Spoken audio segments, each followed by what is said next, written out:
Ryan Higgins, thanks for joining us. The end of day 2 here at Merchant Taylors. First and foremost, well batted again. Your 6th half century of the season. Yeah, cheers. A good day for us as a team. I think getting past them and sort of staying ahead, not by many, but still keeping that lead with them 2 down. I think it puts pressure on them tomorrow. So, yeah, nice day of cricket for us. Goes without saying that this is a massive game. You're right, we've got our noses in front. They return 2 down tomorrow with 3-run deficit on the board. Confidence must be pretty high going into a crucial 3rd day. Yeah, I think the boys sort of figured out a way that they needed to bat on that wicket, and have also sort of found out how we need to bowl. We've been really patient with the ball and probably slightly more attacking with the bat. So it's one of those where we've had to change our game plans, but it's been a good 2 days, and I think watching someone like Rocky really helped me. I spoke to him before batting, and just the way he went about it, getting that key bits of information back to the dressing room, I think helped the boys a lot. Yeah, it was an uncharacteristic knock for you. It looked very much like it was business as usual. You got off the mark with 2 crunching 4s off Ben Sanderson, and then it was a case of getting down and gritting it out, and it was a real patient, stoic knock, obviously accelerated towards the end. Yeah, exactly. I sort of felt like I was off to fly, and I was pretty happy, and I was like, oh yeah, hopefully this continues. And then they just bowled really straight and tied me down. They had good fields. And then obviously at the end you sort of try and put a bit more pressure back on them, and luckily got through that period where they put a lot of pressure on me. But yeah, at the end I was obviously looking to be a bit more attacking without being reckless, but yeah, it worked out nicely.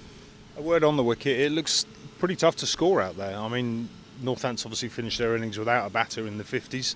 Yourself and Rocky both got there, but it seemed to be tough going pretty much throughout both of your innings.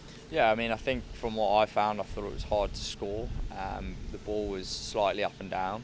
I don't think there was that much, lateral movement, but the ball being up and down and a bit too paced meant that you couldn't just hit through the line and get 4. And obviously, with the slope here, it's a slightly different dynamic.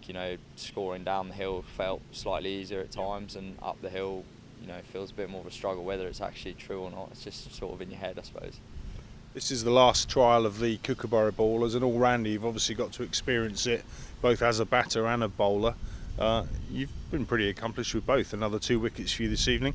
What's the big difference you found with the Kookaburra ball versus a jigs? I suppose you can see, like, from 40 overs onwards, it probably starts to soften up quite a lot. So batting wise, I found that it is tougher to hit boundaries, but actually bowling wise, again, probably the same, tougher to take wickets, but it becomes a bit more, the attritional type of cricket that you maybe see in Australia and around the world, where guys, bowl for a day and bat for a day. So I think it's good in some ways, and in others, English conditions, it also is different. So we've never played with it, so we can all learn to be better with it, but I don't necessarily think on wickets like that it's going to change the game. If anything, I've felt like it's slowed the game down a little bit.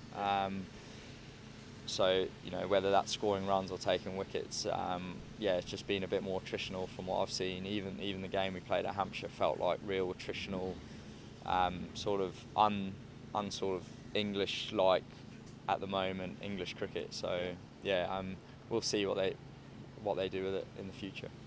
Not a fan then. Ryan Higgins, thanks ever so much for joining us. Really appreciate it. All the very best of luck tomorrow. Thanks, mate. Cheers.